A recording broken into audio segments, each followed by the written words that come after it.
in the 8th century in praise of Lord Ganesha. This is set to Ragamalika and Aditalam.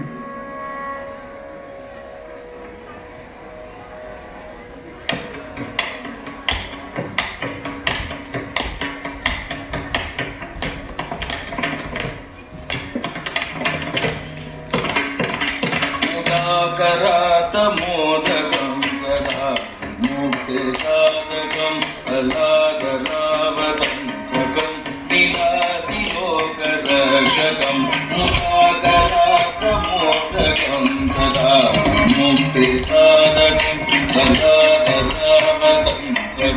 विलासि लोकरक्षकं अनायकनायकं विनाशिते दैत्यकं नताशुभाशुभाशकं Namami तं विनायकं नमामि तं विनायकम्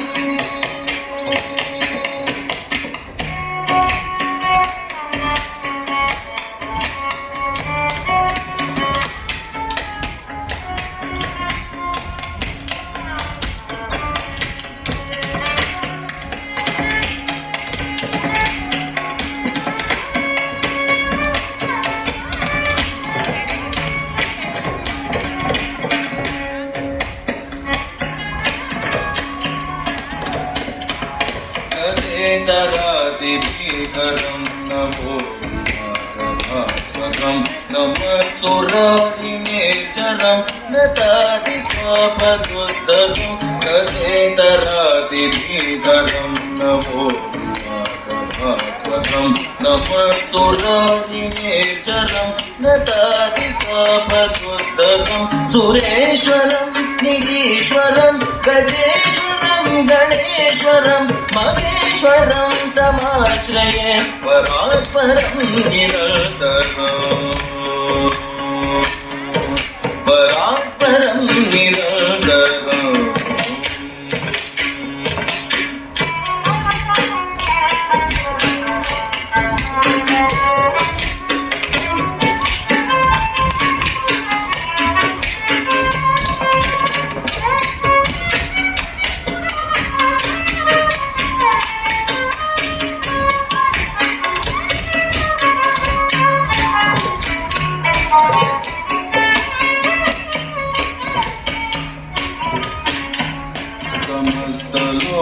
शङ्करं निरस्तदैत्यपुञ्जरं दलेतरोदरं वरं वने भवत्रमक्षरं समस्तलोकशङ्करं निरस्तदैत्यपुञ्जरं दलेतरोदरं वरं वने भवत्रमक्षरं कृपाकरं क्षमाकरं मुदाकरं यशाकरं मनकरं नमस्कृतां नमस्करोमि भास्करम् नमस्करोमि भास्करम्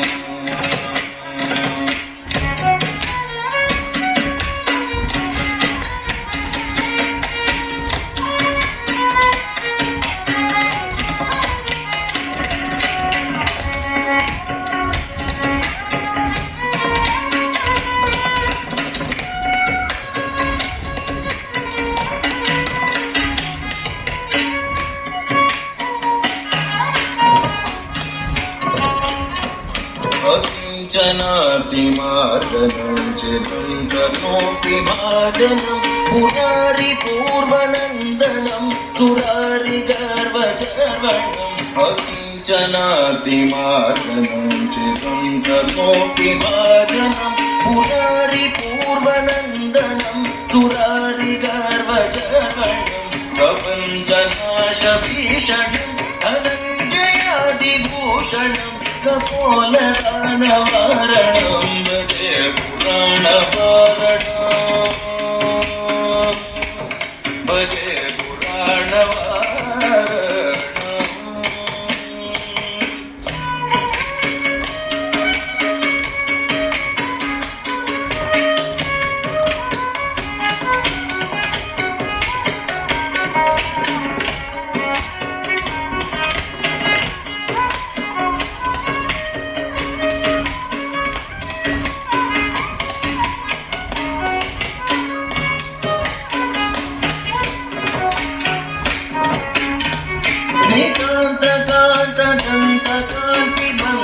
षट्कर्णकं अचिन्त्यरूपं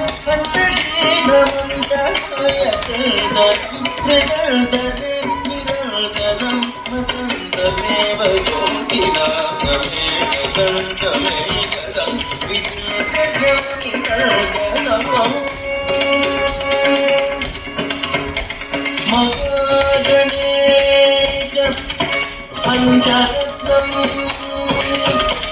आप्तेन योर्वहमो प्रजापति प्रभातके स्मरन् गणेश्वरम् परोगता सतोषता सुसाहिते सुपुत्रता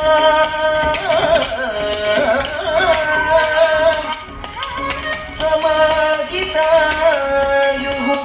अष्टभूतिः अभ्युपैति शोचिरात् समाहितायुः अष्टभूतिः अभ्युपैति